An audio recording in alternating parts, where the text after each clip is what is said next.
সরকার প্রধানের অন্যতম দায়িত্ব দিনেও যেমন নিরাপত্তা থাকবে সর্বাগ্রে সব জায়গায়, তেমনি ভাবে রাত্রেও নিরাপত্তা থাকবে 100%।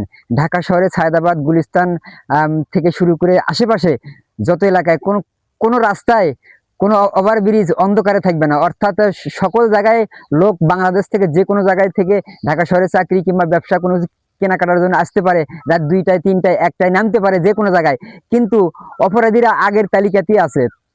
তারা মনে করেন লোক একা পাইলেই ওখানে তো কোনো কিছু করার নাই, সে নামছে কোনো কিছু কেনার জন্য কিংবা কোথাও যাওয়ার জন্য, তার থেকে মোবাইল সহ অন্ধকারে পাইলেই শেষ। কিন্তু টেকনিক্যালি যারা বোঝে, যারা ইন্টেলিজেন্ট, তারা মনে করেন ওইসব অন্ধকারে যায় না এবং নিরাপত্তা সমূহ জায়গায় থাকে। তো সেই ক্ষেত্রে এই কার্যক্রমগুলো বিশেষ করে তারা অনলাইন জুয়ো খেলার পর এই কাজগুলো রাস্তায় এসে করে।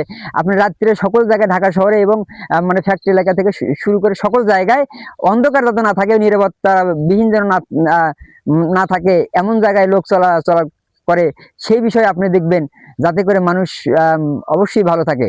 আসসালামু আলাইকুম।